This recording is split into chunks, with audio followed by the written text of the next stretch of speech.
Hi, I'm Barry Corbin. Busy weekends filled with baseball games, Saturday matinees, and glorious afternoons playing with the other children in the neighborhood. These are things people should remember about childhood.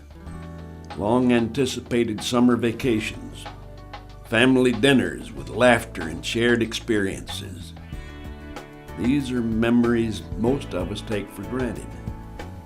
Unfortunately, there is a much darker side to childhood for many people. One that's painful to remember and full of memories not easily shared. These are memories of their mom's boyfriend raping them every night. Mom's drunken rages of anger and abuse. A sister's screams in the other room at Dad. Torture of cigarettes being put out on their arm.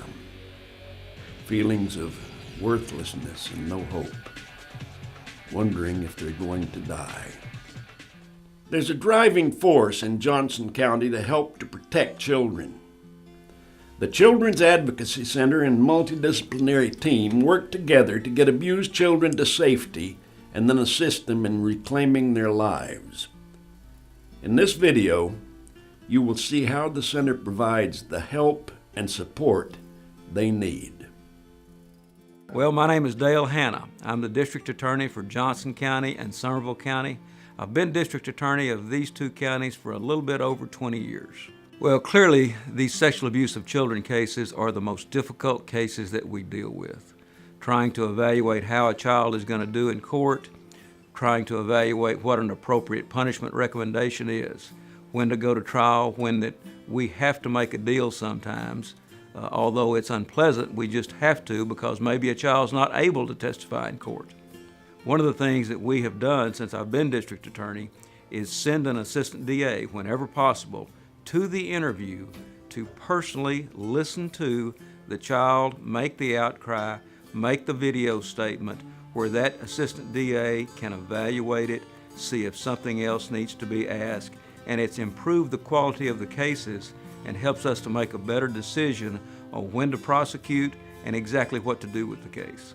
In evaluating these cases, as I said earlier, one of the things we have to do is evaluate the evidence, but we also have to evaluate what kind of punishment recommendation we make. There's all kinds of cases in these things. There's young offenders having consensual relations with young victims. Those cases are much different than an older defendant perpetrating a crime on a young child. These things are all different. They all have to be evaluated different, and we have to take the evidence, take the circumstances, and make an appropriate punishment recommendation. If they accept that recommendation, fine. If not, we go to trial, and we've had a considerable amount of success in Johnson and Somerville counties going to trial on these cases. The juries in this county have been very supportive with their verdicts on these types of offenses. Here at the Johnson County Children's Advocacy Center, we deal with the felony child abuse cases in Johnson County. So the cases that come through the center are going to be child sexual abuse, severe physical abuse, child witnesses to homicides and other violent crimes. And then oftentimes we'll have drug-related cases where there's been child pornography found or child pornography manufacturing that's taken places. So we actually see the worst of the worst in terms of the child abuse cases. The beauty of the team that works at the Children's Advocacy Center is they have what's called an MDT process, or the multidisciplinary team approach to working felony cases. So in every case that's referred to the Advocacy Center, it is referred by either a law enforcement detective or it's referred by a Child Protective Services investigator. When they call the center saying they have a case they need to schedule or an emergency interview, our staff will take the phone call, and then they will in turn call all the agencies that need to be involved in that particular child's case. Whether if it's an adult perpetrator, then it would be the district attorney's office that's involved. If it's a juvenile perpetrator, then we would call the county attorney's office and juvenile services. If it is someone that lives in the home with the child, a family member, or someone that works at a daycare, at a school, an agency where large groups of children gather, then Child Protective Services would have to be involved. So basically what we're doing is we're contacting the team that needs to respond to that particular child. They then come to the Advocacy Center and will come in the back entrance of the center and assemble and do what's called a pre-staffing of the case. So they can go over the details of how the referral to the center came in and who is involved. My name is Drew Stallings. I'm the program director here at the Johnson County Children's Advocacy Center. Down here is my partner Jake. He is our canine child advocate. I've been at the center for approximately 3 years now. Part of my role at the center is to write grants, look for new funding for the center, also conduct forensic interviews of children. I facilitate the multidisciplinary team meetings every month, and also do prevention work out in the schools here in Johnson County.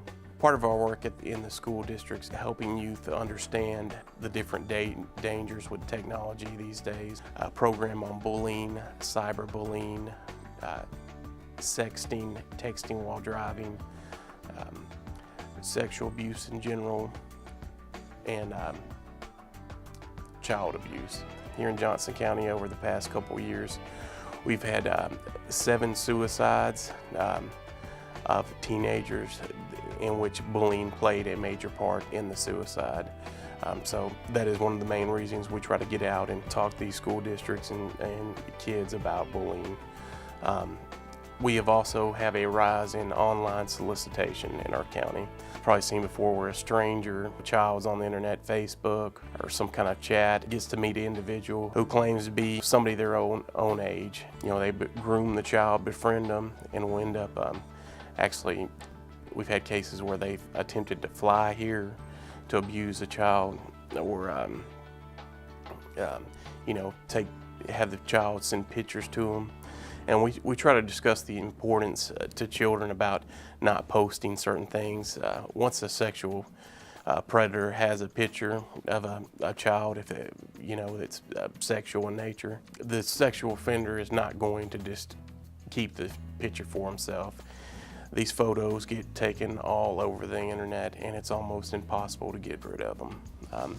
Just about every time we talk to a group of students, we end up having kids come up and make outcries of being sexually abused or being solicited online. Most of these kids that have been sexually abused for so long don't understand, what sexual abuse is until we talk to them and realize that it's not right. Our goal is to inform the public also about sexual abuse. Our 1 in 4 girls will be sexually abused by the time they're 18. 1 in 6 boys by the time they're 18.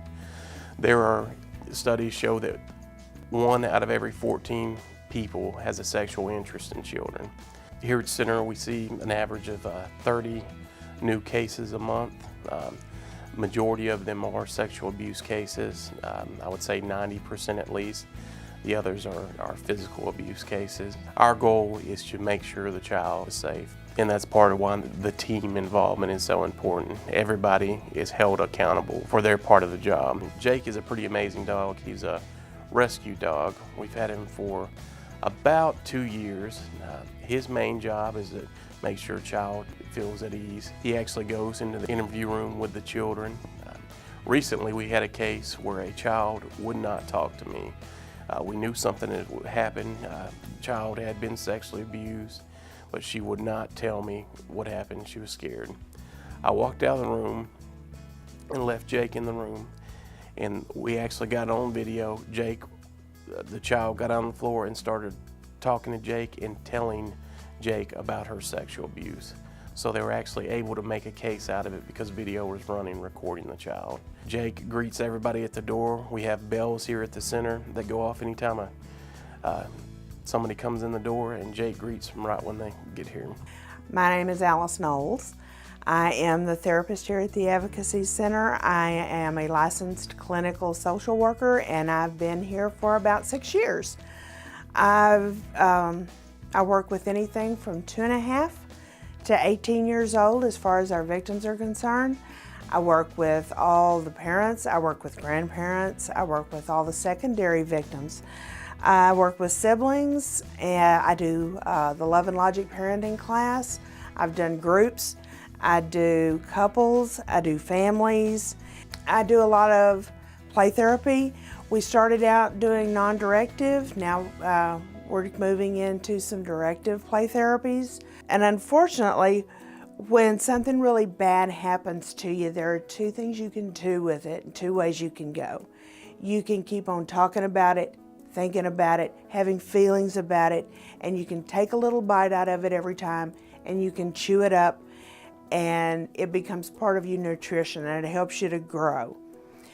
Or you can let it sit there, and that's good for the short time. It helps you get through the day, but eventually all of this stuff behind that wall wants to come out.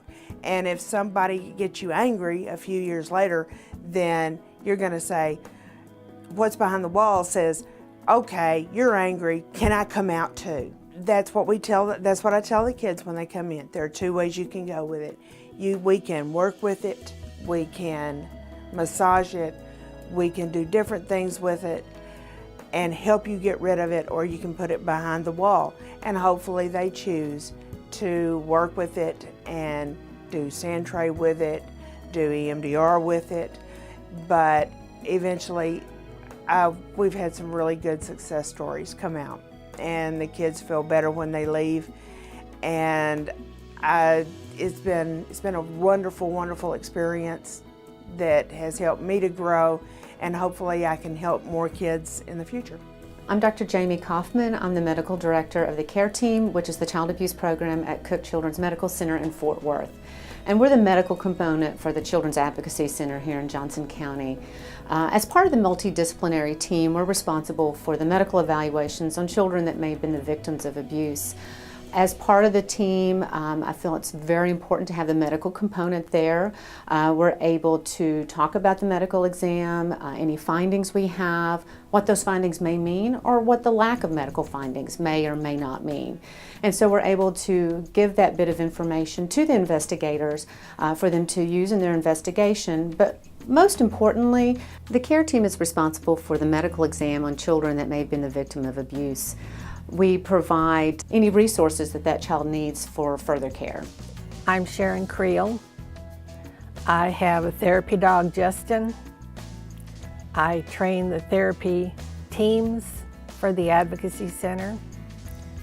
We got started 9.5 years ago when Tammy ran an ad in the paper wanting to start a dog program, and CZ and I volunteered. He has since passed away and Justin has taken over. Our job, or the dog's job, is to greet a child at the door, a friendly dog, and interact with them either in the playroom or just to lay quiet and have somebody pet on them or hug them. If the child goes into the interview room and they want a dog with them, the dog will go in there and the kiddo can talk to the dog rather than to an adult.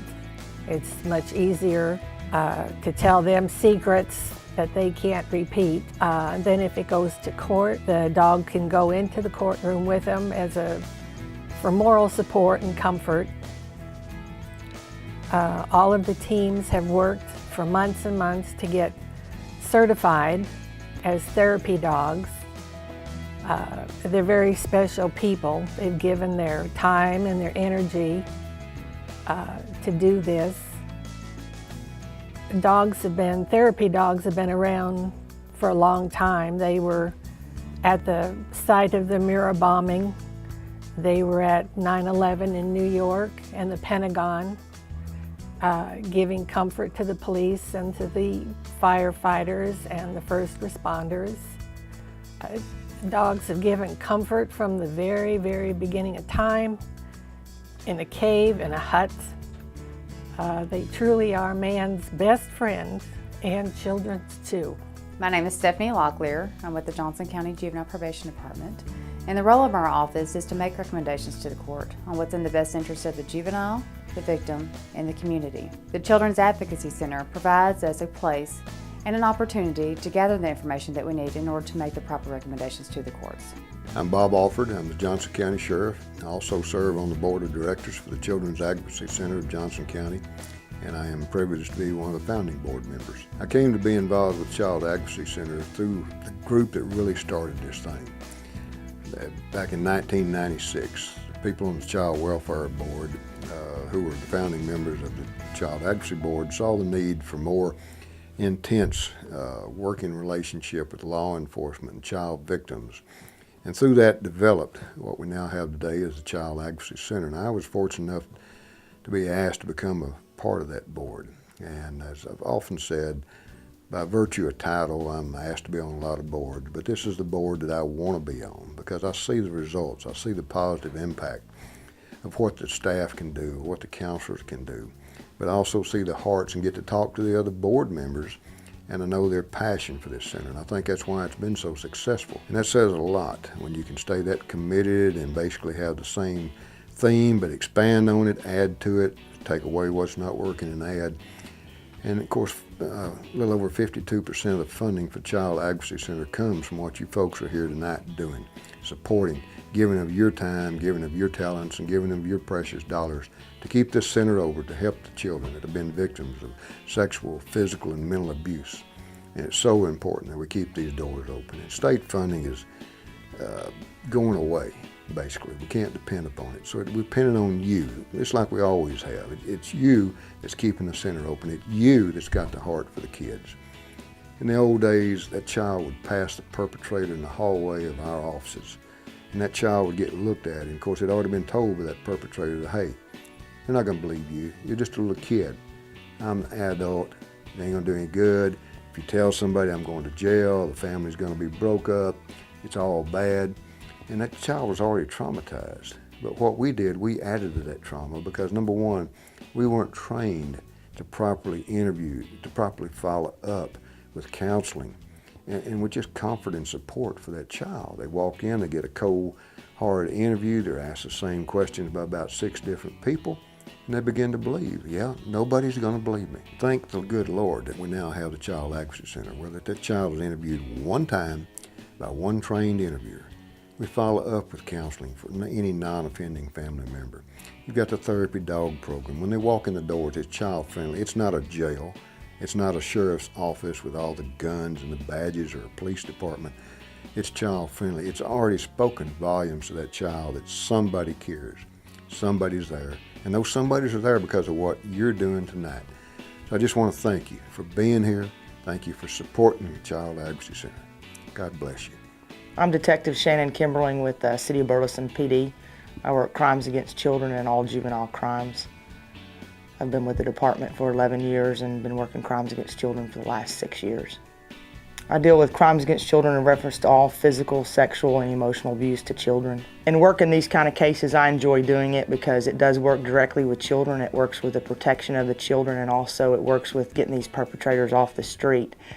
With these cases, we tend to have a very high prosecution rate to where we can actually solve these cases. We can find out if in fact the abuse did occur. We can prove that the abuse occurred, and we can then, apprehend the suspect and put them behind bars, which is rewarding in doing this because you're doing it for the kids to protect them and give them a chance to have a life. We understand it's important to communicate to children that they have value, that they have worth, and that they are cared about. So much of the time, the children that we work with have had just the opposite communicated to them. So our therapists that are on staff, our victims advocate, they're working to build resources. They're working to build that child up emotionally, to stabilize the home that they're in, and to give them tools and resources that helps them to become productive members of our community. And so ultimately, it's our goal that abuse becomes part of their story, but not what defines them as a person, and that they can use what they've learned through their journey to help others that are in that, but to realize also it doesn't have to stop any of their dreams. The Children's Advocacy Center of Johnson County was formed to protect and serve the youngest, most helpless victims of our society, our children. It's very important to give voice back to child victims and work to prevent other children from ever living the nightmare of abuse. Childhood should never be about fear, pain, or suffering. It should be about endless laughter, unexpected hugs, unconditional love. It's up to each of us to educate, protect, and advocate for our children. Please support the Children's Advocacy Center of Johnson County. Thank you.